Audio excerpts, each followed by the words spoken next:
This is the sanitation session and the final verbal presentations of the conference in this block. So we have 3 speakers instead of 4, and so each will have about 15 minutes to present, followed by a little Q&A, and we will wrap up in time for the poster session and the break after this, when we can all have some wine and enjoy the weekend. So without further ado, Corinne, if you would please come up. You're the first presenter, and we can get started. Thanks very much, everybody. How do I move it from that screen? Frederick, you want to help with this? Just want to make sure I don't do the right thing. Is that just you share? Yeah? I think you can drag it across. Okay, you do it. The share was for the Zoom. Oh, right. I could Sorry. also be 100% wrong, you know. Will I still be able to see it? I believe so. Okay, that's the limit. That's the extent of my knowledge. I'm not gonna lie to you. Maybe just like duplicate? I can call IT if we need to. Oh, Did I do it? Here we go. That's that engineering degree. You're doing some hard work. Don't get it. Yes. Okay. I'm gonna have to hike this up a little bit, maybe. Can y'all hear me through the mic, or is it okay if I just speak loudly? Okay. Well, hi everyone. My name is Corinne Baroni, and I'm a staff engineer at Geosyntech Consultants. Recently graduated with my master's from the University of Alabama. So today I'll be presenting on my thesis research on a novel time integrated quantification of sediment-associated fecal indicator bacteria in a rural Alabama creek with known straight pipe contamination. So starting off a little bit unconventionally with the conclusions of my work, so they're kind of at the forefront of your mind as I go through the presentation.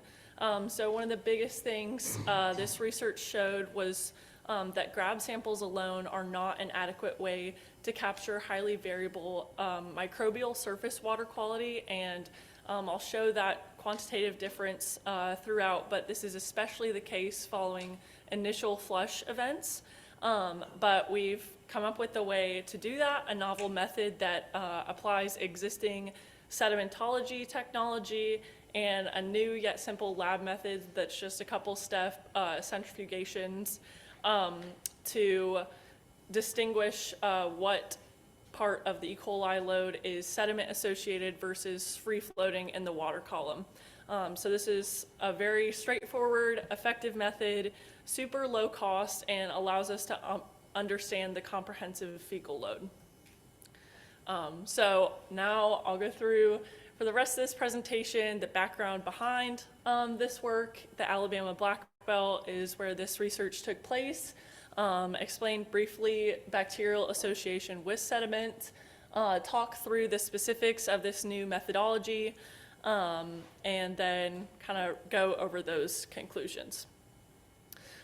So for those of y'all who aren't familiar, the Alabama Black Belt is the region on this map. It's that pink band, and it's known as a very rural, low resource part of the state. People are very spread out, not really a big enough tax base either to support a typical municipal wastewater treatment system. So people are responsible for treating their waste on site.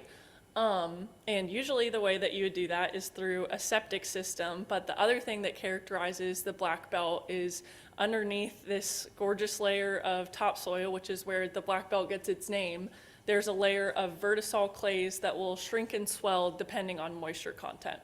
So in humid Alabama, it's usually in the swollen state, which makes it virtually impermeable and causes typical septic systems to fail.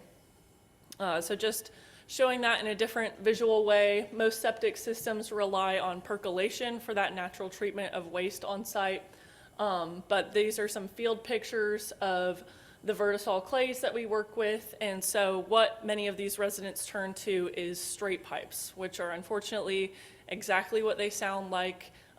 You flush, a pipe goes straight into your yard or a nearby creek, and that can cause a lot of environmental and public health risks. So this raw wastewater will build up on the surface, and then when it rains, it pours, and it all flushes into the watershed. So what we're focusing specifically on with this big flush, all the wastewater goes in, and so does a lot of sediment. And the big kind of risk area, if you look at the cross-section of the stream, is the middle part, which is called the suspended sediment load, because any bacteria near the surface are going to kind of be dealt with by the sun's UV, and then bouncing along the bottom isn't really going to cause too much of a risk. But you do get bacteria attaching to the sediment in the middle part of the stream. And they do this for a number of physiochemical forces, including ionic strength. If there's sodium ions, they like that. And then for surface charge reasons. But one of the biggest things, a big factor, is particle size. So the surface area to volume ratio, and the smaller you get, the greater that E. coli load becomes as you have the sediment and they attach to it. So our specific sampling town in the Black Belt region was New Bern in Hale County. So it's this great little town, a population of about 200 people live there. And we were working in the Big Prairie Creek watershed. And so we had 3 sampling locations, one upstream of straight pipe contamination that kind of served as a control for this study, and then one middle of the stream and one downstream with full straight pipe influence. And here's some pictures of those sites. We had the most water level variation midstream and downstream, but again, that upstream is more of a control.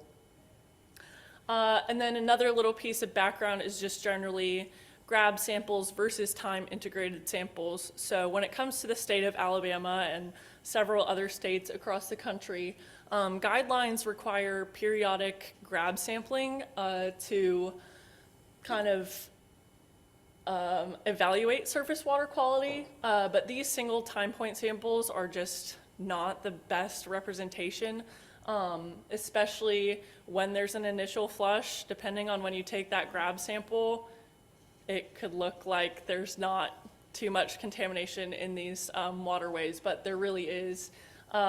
There are time-integrated sampling techniques that are out there, but they're super expensive.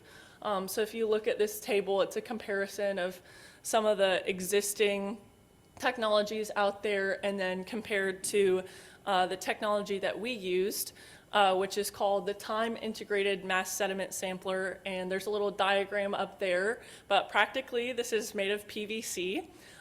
With a couple different add-ons, and the cost itself is very low, under $100 per device, and they're super easy to deploy. It's a passive system that the flow just goes through. So what happens is the flow comes through a small opening into a large opening, and the velocity slows down enough that the full particle size distribution and the E. coli in that water body can fall out of suspension and stay collected in this TIMS device. That's what I'll call it from here on out, but it's time integrated mass sediment sampler. So here is getting into the methodology, a big overview of what we did. So we would go to each site and collect a grab sample, which is the typical requirement, and then the time integrated sample, and evaluate both of those with an initial IDEX reading. For microbial analysis, also look at some basic water quality metrics and just track those.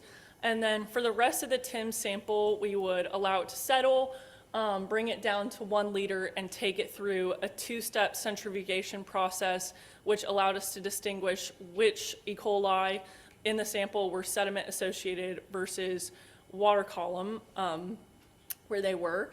And then that left us with those 2 measurements and then a little sediment pellet at the very end, which we dried, ran through loss on ignition organics analysis, and then ran through the better sizer to see that full particle size distribution.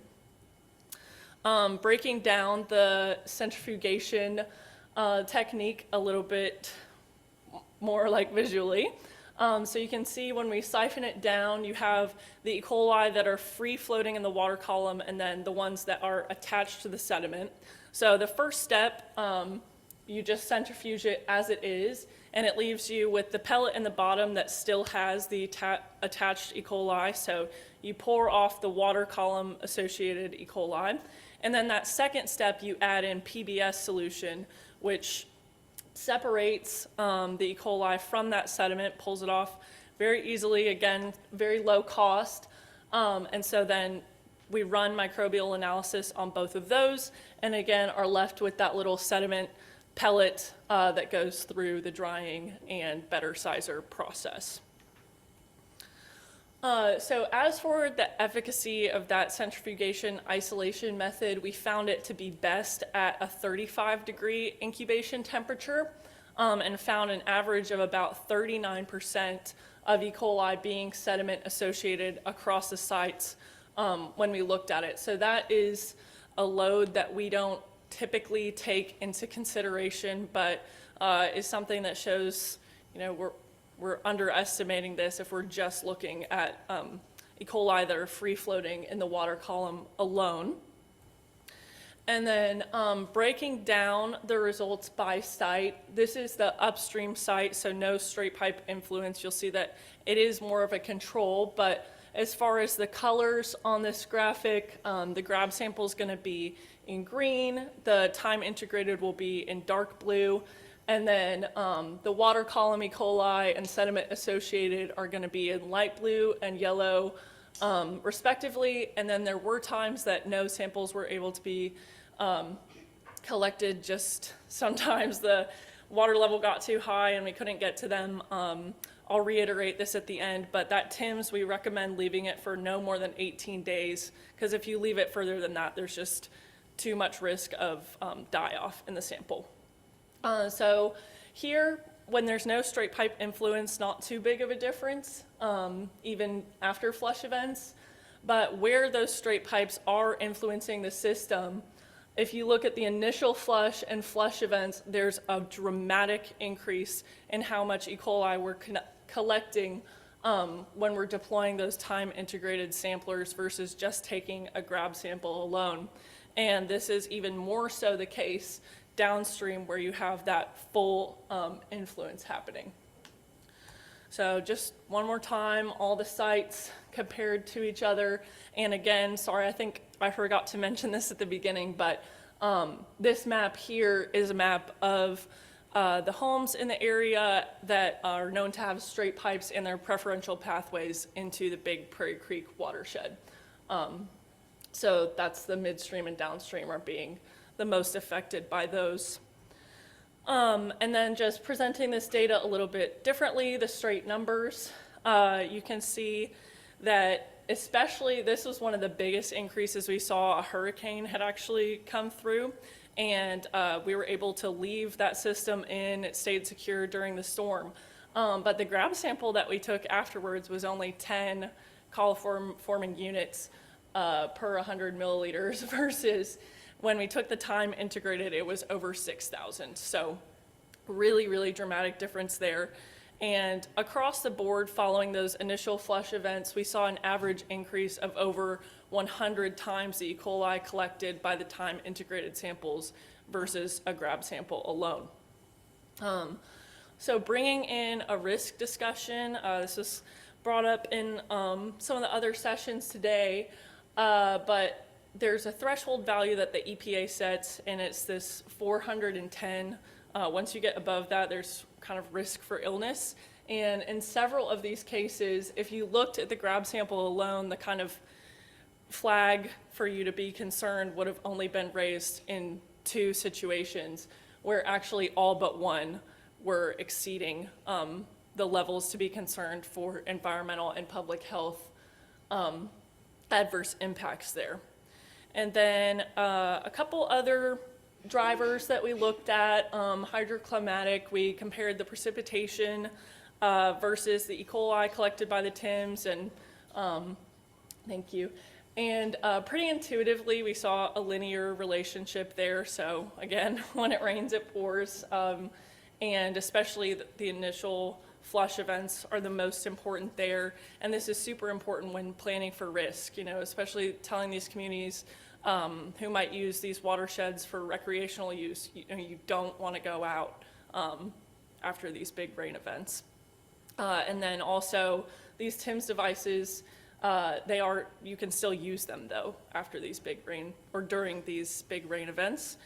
And then another thing we looked at was for the better sizer results, you can break down the type of particles. So when you looked at the mass of fine or clay particles versus E. coli collected by the TIMS, there was another linear relationship, which again makes a lot of sense as E. coli tend to associate more with those fine particles. The vertisol clays have negative charge, and they dominate that suspended sediment load. So again, the conclusions, the current state guidelines in Alabama simply are not adequate for this watershed. Grab samples alone really aren't enough, especially in that highest risk case scenario after flush events. But luckily we do have a very low cost, easy to use solution that allows us to understand that comprehensive load, which at present is being vastly underestimated. And the big thing is this method being so cost effective is great for teams that might be lacking in monetary or personnel resources. And the better data that we can collect from that, that's a better understanding, leads us to better management and treatment and hopefully better results for everyone. So this work is continuing since I've left Alabama. I think that there will be some other posters today about some other aspects of this project. But again, for anybody who wants to use this method, 35-degree incubation temperature and don't exceed 18 days between sample collection. So thank you so much to the sampling team, my professors, all the funding agencies. If you want to learn more, there's a video of the sampling and then a podcast that Olivia and I ran for a while about some other efforts in the Black Belt of Alabama and beyond. So thank you all so much. Any questions? Yes. Have you had a chance to talk to the ADEM about this and make your case? Because So they'd be the ones who would be deploying this kind of thing across the state, right? yeah, so we do have a contact, Eric Reedy, that I've tried to kind of keep looped in as this is progressing, but we're kind of in the process now of getting this published. But we've talked to him and he's interested in maybe making this like a EPA method. But I'm not quite sure the status of that right now, but I will look into it. It could, I mean, obviously, I think that'd be really important stuff to do. Also, just as a comment, the fact that you can use this method and get higher numbers, they may not see that as an advantage. No, yeah. Yeah. Yeah, but it really shows, But I agree with, what you've shown is really solid, so. Thank you. Anybody else? Yes. Just a small question. When you were doing the percent increase between the grad sample and the TIMS sample, did you treat the sample after the hurricane as an outlier, or was that included in your analysis? We did include it in the analysis. Yeah. Awesome. Yes. So you mentioned flush events. Mm-hmm. Maybe I missed it. Or can you explain what a flush event is? Yes, I think I did leave that out, which thank you. But so we had something that was qualified as an initial flush versus just a flush event. And so the initial flush was following 14 or more dry days, which I believe was 0.2 inches of precipitation or less. And then a flush event was somewhere within that range. So nothing to do with the actual straight pipes in the flush. Correct. Thank you for clarifying that. Yes. I may have missed this. Where did the 18 days come from? The 18 days, so that was just kind of looking at our results comprehensively. There was a lot of data that you saw that we kind of left out. And yeah, we just determined that from some die-off research. I just wondered, because like Yeah. E. coli, it's not going to live for 18 days. Mm-hmm. Like E. coli lives probably a lot less than that. Yeah, the optimal time, this is usually sampling done on a weekly basis, but could definitely be done more frequently. And it is something too, it's kind of a noteworthy thing to point out that we didn't break it down like by day. It was just kind of a cumulative amount. Okay. Well, thank y'all so much.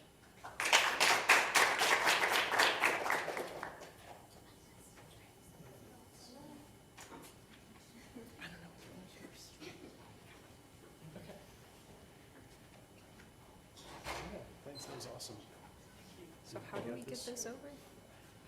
You figured this out, right? Yeah, I think we can do that. And you should Oh, be there, perfect. and you can introduce yourself. Yeah. All right, ready? All right, hi everybody. Hope you guys are ready to hear about flies because we've got 2 presentations on flies to round out the day here. My name's Emory. I'm a master's student at Indiana University, and this is my colleague. I'm Anna. I'm an undergraduate student at IU. And yeah, we're going to be sharing a little bit about a pilot project that we've been working on for the past year. It's a new method of fecal source tracking using flies, so we're excited to talk about it with y'all. All right, so a lot of you are probably familiar with traditional fecal source tracking, right? We have, ways of determining the animal source of fecal contamination in the environment. Humans and animals all poop, and if that poop is not contained and safely managed, it can run off into water bodies. And so using qPCR methods, we're able to detect target DNA and link that in water samples and link that back to the animal source. And this works really well, right? In aquatic environments, like you can see in neighborhoods where there's open drainage. That's a picture from Mozambique where we do some of our work. And also in recreational environments like with lakes and streams. But there's lots of environments that don't have easy access to aquatic resources. So, it might be a dense urban slum in Mozambique, like the picture on the bottom there, or in a high-income country in a neighborhood. And so our question is there room for improvement in determining fecal contamination in these, what we call terrestrial environments? So we have our F diagram here, right? And this is where our flies come in. So we've known for a long time that flies play a role in the fecal-oral route, but we think we can take this a little bit further and use the nature of flies as composite samplers of fecal contamination in the environment to address the question of monitoring in these terrestrial environments. Okay, and here's a little bit more about why specifically we chose flies as these samplers, composite samplers of environmental terrestrial fecal contamination. So a little bit about fly biology and basics. Whenever flies eat feces or any meal really, anything they ingest is going to be stored in their crop, which is a part of their digestive system, where food is stored before it passes on to the midgut or before they regurgitate it. And flies need a high-protein meal before they lay their eggs, especially, so that's why they choose to feed on feces. Oh, that's my bad. Okay, and moving on to tracking fecal contamination on land. There's many examples of uncontained waste in terrestrial environments, including waste produced by our pets, livestock, and also many of us often forget. There's even a very common example of open defecation in high-income countries, and that's often seen in urban encampments. So whenever feces is in our environment, flies, of course, eat that poop, and then we can catch these flies and then identify gut pathogens and DNA from their crop.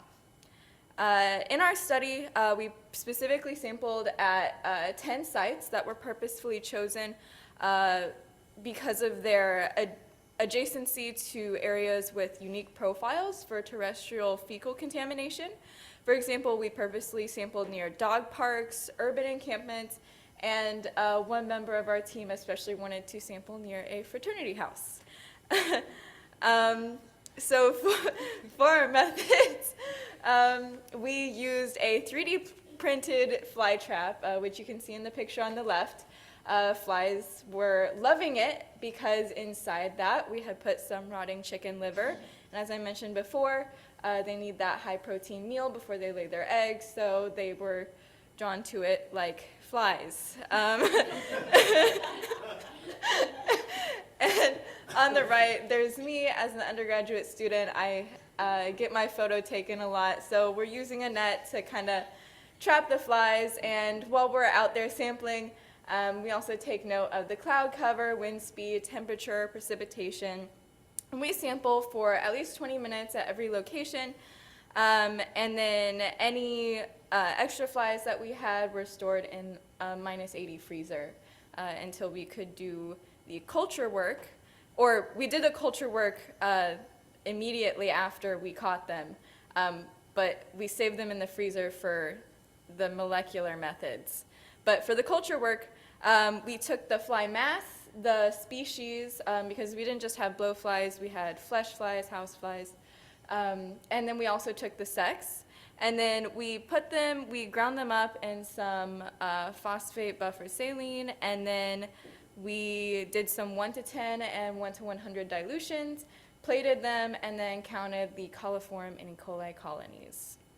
And then for our molecular methods, we used a mechanical lysis method through bead beating. This protocol was developed by a colleague of the lab. And then for DNA extraction, we just followed the instructions in the QIAGEN blood and tissue kit, and then we added primers and probes, and then through dPCR, the samples were partitioned, amplified, and then we checked for positive partitions for canine mitochondrial DNA, human mtDNA, and then ruminant Bacteroides DNA. Awesome. So moving on to our results, I just wanted to start with a quick overview. So like Anna said, in total we collected 1,236 flies over our 7-week sampling period last fall. 409 of those were immediately cultured for E. coli and coliforms, and the rest were put in our -80. Later on, we grabbed 250 of those, equally dispersed across our sampling sites, and did the dPCR methods. And the rest of those flies are banked in our -80 for potential future analysis. So of those 409 flies that we cultured, 70% of them were positive for E. coli. And so after we got that result, we kind of had a few questions. We wanted to look into how, if our fecal contamination measured by our flies followed the patterns that we expected based off of the sampling locations that we chose. And then also we wanted to do the fecal source tracking to figure out where all of this poop in our flies were coming from. So the results for that are that 14% of our flies that we did dPCR on were positive for our dog marker, around 1% were positive for human marker, and we only had 1 fly that was positive for the ruminant marker that we used. So like I said, we had this question, are we seeing elevated levels at these sites that we purposefully chose, and basically didn't see elevated at urban encampments with potentially septic sites at our fraternities, but as you can imagine, we did see elevated markers at our dog park sites. So here, this is just showing the log 10 E. coli by our dog parks. So you can see that we had our sites with dog parks, near dog parks, had higher log transformed E. coli levels than our sites that didn't have dog parks near them. Then for our molecular results, like I said, there were about 14% prevalence for our dog marker, but really we had pretty low, overall, most of our flies tested negative for all of our markers. So then we looked at our flies that did test positive for the dog marker, and we wanted to see if we saw that same pattern where, you would expect that if we were near dog parks, we would see more dog poop. So maybe we'd be seeing higher, the same relationship that we saw with E. coli and higher results for our dog markers at those sites, but we did not observe that same relationship. So you can see that the distribution is roughly equal between sites that had dog parks and sites that didn't. And I'll talk a little bit more about that in a second. Okay, so at this point, Drew and I sat down and we had a little reality check because there are a few questions that we had from these results. One of them was that there are a lot of deer in Bloomington, similar to, Chapel Hill, I think. You walk around and there's deer everywhere. So we were like, why did we only see, 1 fly positive for our ruminant marker? So we did a little bit of napkin math. We figured out, we used some census data and figured out that there's probably around 48,000 dogs in Bloomington, and there's actually only like 1,300 deer. So that kind of tracks with the results that we were seeing. So that gave us some confidence that we were at least like in the right ballpark. They were both about a 37-to-1 ratio. So we felt a little bit more confident about that after some napkin math. And then as far as dog poop, we were also like, why are we not seeing higher levels of dog markers near dog parks? So we did a little bit more napkin math. The USDA actually has an estimate for how much dogs poop every day. So that's up here. Apparently the average dog poops 340 grams of poop each day. And so if we multiply that by the potential number of dogs in Bloomington, we get 6 million kilograms of dog poop per year in Bloomington alone, which we had to double check because we were like, that can't be right. That's a lot of dog poop. That's like a CAFO of dog poop in Bloomington every year. But the math checks out. So if we tie this back to, what we're thinking about today, our theme of WASH in high-income countries, and we think about safely managed sanitation, obviously deer poop is not managed at all. Human poop, in Bloomington, we can assume greater than 99% of people have safely managed sanitation, but dog poop is really this big question mark. Strategies exist out there for managing dog poop, but at least from what we're seeing, there seems to be a whole lot of dog poop in Bloomington. So maybe this is like a puzzle piece in getting us to consider, that last mile of sanitation in high-income countries. So yeah, our big takeaways are, there's this exciting new novel method potentially for terrestrial fecal source tracking by using flies. We have a lot of work lined up that I can share a little bit more about if we have time. Some more people in our lab have some projects they're working on. But really the takeaway is, we need to be considering the impact of pet waste in our environments, pick up your dog poop, and yeah, please don't have a picnic at or near a dog park in your community. So, yeah, thanks for listening.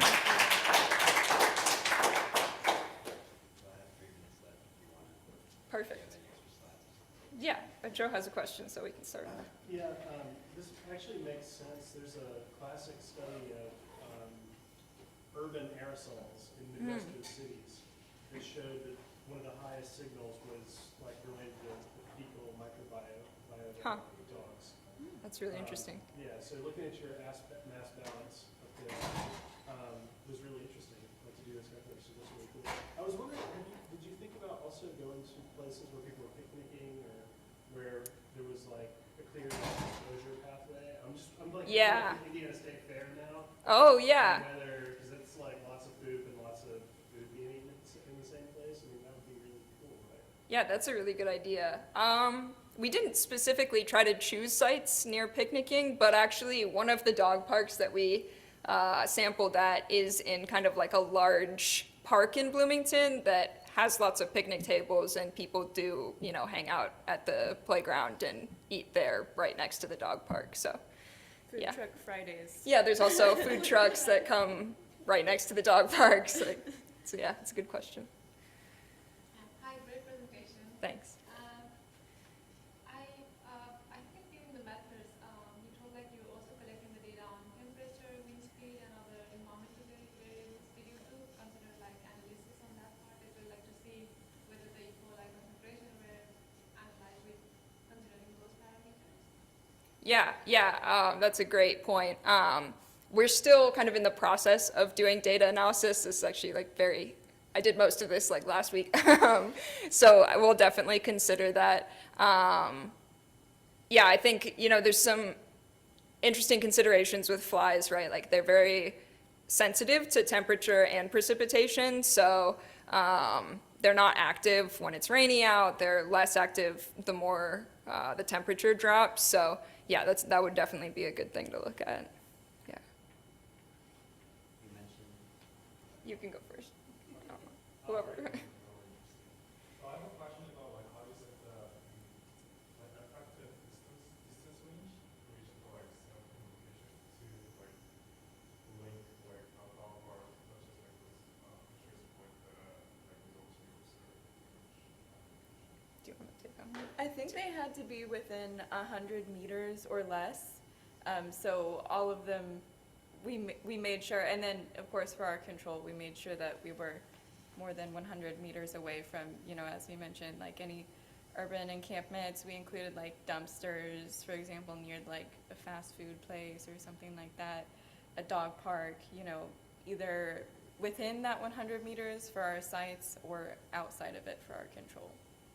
Yeah, I think there's definitely room to be more rigorous in our choosing of site locations in the future. It was, yeah, definitely a pilot project. A really great proof of concept. Yeah. Really Yeah. So you mentioned that you, after capturing flies, you differentiated between sex and species. Yeah, How do you do that with flies? great question. Yeah, so do you want to, you Sure. do most of it, yeah. For species, like we have, you know, a printout in our lab stuck on the wall. It shows you like pictures. So like, for example, flesh flies, they're like gray and black striped, and they have like a certain number of stripes down the back. And then blowflies look a little bit different, and like blowflies typically have kind of like the greenish, bluish shine. They don't have any stripes or anything like that. And then houseflies, I think they look closer to flesh flies. So we just use basic like images that were verified, of course. And then for the species, we differentiated them based on like, maybe you can see it on this picture. Like Yeah, what's that one? this one, you judge it based on like, oh, you can't see the cursor, but it's how close their eyes are together. So like males, I think, touch at the top, but females, like I would guess that this one's a male. Yeah. And then a female would have like, it looks like a bigger nose. Like the eyes are like separated by like a bigger nose looking thing. Yeah, so it's really, it's kind of great. You don't have to use like a microscope or anything to do like basic, like, you know, differentiating, at least for bottle flies. So we weren't able to determine the sex of the few other flies that we had. Like, I can't remember exactly what it was, but like 90% of what we're getting is bottle flies because they're the most attracted to feces and to the rotting chicken liver. But yeah, it's really easy to determine the sex, actually. Yeah. The fly traps, like, so those are like this thing has holes in it, and they land on it thinking they're going to go down in there, but you just scrape They them can't. off. Yeah. Yeah, it's like our collaborator up at IUPUI actually, or she at IUPUI? IU Indy, sorry. She developed this, it's just 3D printed, and yeah, it's just got a lot of really tiny little holes, so they're not big enough that the flies can actually go in, but it's big enough that the smell goes out. And then yeah, like Anna was saying, we just like take a regular insect net from Amazon and like put it over the top, shake it a little bit, and all the flies like fly up because they think they're gonna escape, but then they just go in your net, and then you just put them in a 50 ml tube. Yeah. Cool.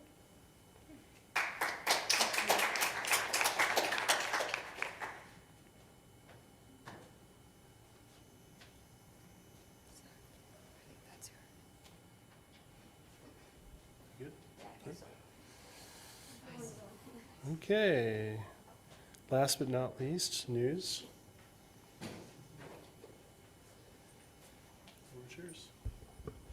Good afternoon all. I'm Nuzrath from Kapon Lab from IU School of Public Health, and I'll be giving a brief talk on how blowflies pose a public health hazard near urban combined sewer overflows. Before going into the study proper, the methods, results, and discussions, I'll give a brief background on combined sewer overflows and coprophagous flies as monitors of fecal material. So combined sewers are these sanitation infrastructures. They receive inflow from wastewater from domestic, commercial, and industrial sources, but they also receive inflow from stormwater drains during rainfall events. So during dry events, they just receive these wastewater and then carry it to the wastewater treatment plant for treatment. But during rainfall events, they receive stormwater, therefore they overflow, and this extra water is diverted to a nearby surface water body. And approximately 700 communities in the US have combined sewer systems, and they experience CSO discharges. Consequently, Clean Water Act requires these communities to put controls in place to address these concerns. This is the lore of combined sewers in US context. In around 1900s, there were sewer systems coming into existence, and not until a century later, there was a growing need for regulations, which is when EPA brings the CSO control policy. They conduct survey to quantify the extent of this problem. And following which, the Congress was also concerned with the short-term solutions that EPA was giving them. At the same time, they were also bringing drastic budget cuts, which is the case until today, as we heard in our keynote speech today. And this map shows that the CSOs are mostly concentrated in the northeast and mostly around the Great Lake area. This is a screen grab from Indiana Department of Environmental Management. These red dots are the locations with active CSOs. We see that these locations are concentrated around the state's capital, Indianapolis, where as little as 6 millimeter precipitation could trigger a CSO, leading to 45 to 90 CSO events per year. As my colleagues explained earlier, the human feces, these CSOs, they are actually treated before it is distributed for human consumption. Also, this water is so gross that it precludes recreational exposure. But what we are concerned with is the role of flies in this transmission chain, because these flies carry the pathogens from this dirty water, and then they transfer them on to surfaces where a future victim frequently comes into contact with. So, with this as our rationale, we wanted to determine the relationship between CSO proximity and indicators of human feces in flies. And we also wanted to assess the enteric pathogen profile of flies near CSOs. And this image shows our sampling locations. We conducted our study between March to October in 2016 and 17. This ellipse shows the buffer region of 1 kilometer. We see that one of our sampling site has CSOs within its buffer zone of 1 kilometer, whereas the other sampling sites don't have much going on. This part of the lab work was done by our collaborators in Indy, the biology department. They chose 10 flies per sampling event, and they aseptically dissected the gut, removed the guts, sequenced them, looked for 16S mitochondrial or RNA, and then they analyzed the sequences using a software and then blasted them in the NCBI to look for vertebrate source. This part of the lab work was done at our lab at Innovation Center in Bloomington. We purposefully chose around 70 flies based on one sampling location, which was closest to CSOs. And we conducted 14 cycle preamplification, and then we ran them on OQS7, and we analyzed the signals. This is a summary of our source tracking results. Almost 7% of our flies were positive for canine markers as well as human markers, followed closely by raccoons, rabbits, squirrels, and cats. And fascinatingly, we found 2 of our samples positive for tiger poop, because one of our sampling location was a mile or more, just a mile or more from nearest zoo, Indianapolis Zoo. Yeah. And this is our spatial results. Here we are trying to see the correlation between distance from nearest CSO, which is along the x-axis, and the percentage of flies that tested positive for human mitochondrial DNA. We see that one of our sampling location, which was a mile from the nearest CSO, had a relatively higher percentage of flies testing positive for human mitochondrial DNA compared to other sampling locations. And this is a result from regression analysis. Our dependent variable here is positive or negative for human mitochondrial DNA. The fly sample is positive or negative for human mitochondrial DNA. And our major independent variable is distance from nearest CSO. And we took other environmental factors like wind speed, precipitation, and temperature as our confounding variables.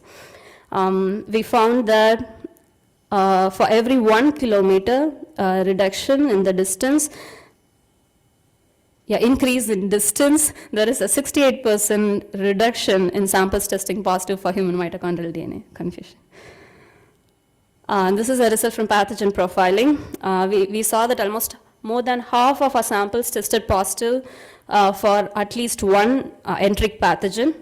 Apart from the usual suspects of Klebsiella, E. coli, pathogenic E. coli, Shigella, we also found samples positive for Cryptosporidium, Giardia, Strangulidus, and interestingly, we had 2 of our samples testing positive for Salmonella enterica, and one of them was Serova typhi. This is a preliminary results that our collaborators put together for our proposal. This plot shows that 1 kilometer increase in distance from a nearest CSO is associated with 4.6% reduction in risk of visiting a hospital with gastroenteritis. So from our results, we conclude that flies are likely to feed on human fecal waste from the CSOs, and they could have a high potential of transmitting the enteric microbes to surfaces that a future victim could come into contact with. We cross-verified our results with CDC data, and we found confirmed cases of Salmonella enterica being reported in Indiana during 2016 and 17, which is why we think that flies may act as composite samplers of environmental fecal contamination. Our recommendations are directly derived from our results. We recommend controlling the source, which is reducing fecal contamination through sewer upgrades. And we also recommend controlling contact, that is preventing fly-mediated fecal contamination of the environment. Our study has few limitations. Molecular methods cannot determine if pathogens are viable at the point of sampling, at the time of sampling. And though we did find flies carrying human feces and enteric pathogens in the feces, we did not directly assess human exposure to these flies or contaminant surfaces. We'd like to acknowledge our collaborators at Indianapolis University and our funding sources, IU School of Public Health and NSF. Thank you.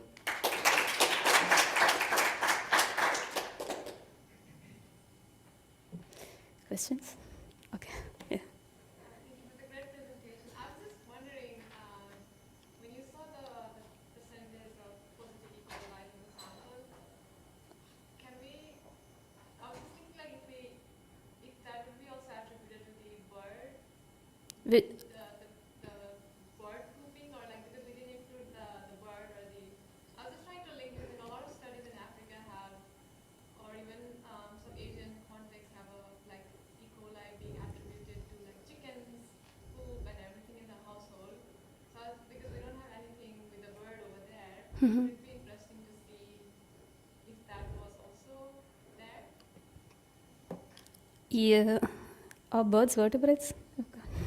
Okay. Okay. Like it was. Oh yeah, they have a spinal cord. Okay, yeah. We didn't. Yeah, it was like, I was like, it's without the scope of the study, but I was thinking like, would that be also interesting part to look further? I think so, but we didn't look at birds. I think, yeah, we didn't look at avian fecal sources. We should. What's the range of these flies when they're doing their feeding, and what's their life cycle, sort of geographical constraints? Do they live in a certain area? Yeah, we found that they travel as much as 2 to 20 kilometers, but mostly within 2 kilometers for their food source. So that is why we're finding that the sampling location, which was within a kilometer, had samples testing positive for human mitochondria. And do you know how long they live? 14 days. 14 days, I'm not sure. something like that. Okay. Yeah. All right. I'm just wondering, like, because I'm wondering whether there could be any inferences made around the potential for these microbes to be viable still. Yeah. That's a good question. Thank you. Yeah, this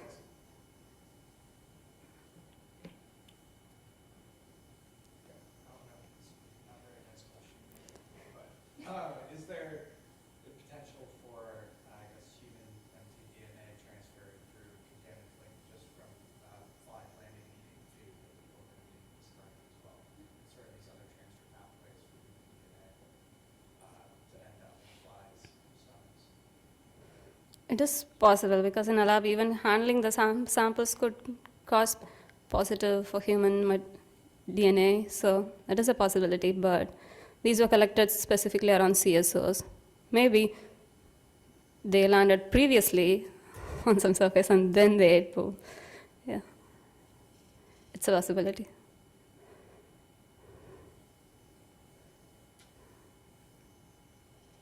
Okay, thank you.